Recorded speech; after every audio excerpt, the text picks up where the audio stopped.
తేజస్విని పట్టు చీరలు ఇవి చూసేవారు తల్లి, చాలా బాగుందండి. మెత్తగా ఉంటుంది. ఎందుకు ఇది కంచిలోనే మగ్గాలు పెట్టారు ఎందుకు అని అడిగావు కదా. అవునవును.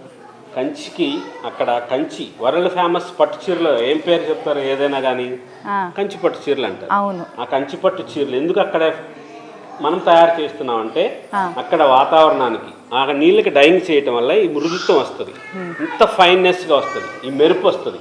దానికోసం అని చెప్పి మన తేజస్విని పట్టు చీరలు అక్కడ తయారు చేస్తున్నాం కంచిలో. Only for available at Chillapalli handlooms Mangalagiri. Colours ఉన్నాయి ఇందులో, చూపిద్దాం. ఈ కలర్ చాలా బాగుంది, చూసారా? ఏ కలర్ కావాలంటే ఆ కలర్ మీరు ఆర్డర్ చేసేసుకోవచ్చు. స్క్రీన్ మీద ఆల్రెడీ నేను నంబర్ షేర్ చేసేసాను. మీకు ప్రైస్ డీటెయిల్స్ కావాలన్నా ఇంకా ఏమైనా ఎంక్వైరీస్ ఉంటే వెంటనే వాట్సాప్కి డిఎం చేసేసేయండి, మన పేజ్ని ఫాలో చేసేసేయండి. చిల్లపల్లి హ్యాండ్లూమ్స్ మంగళగిరి.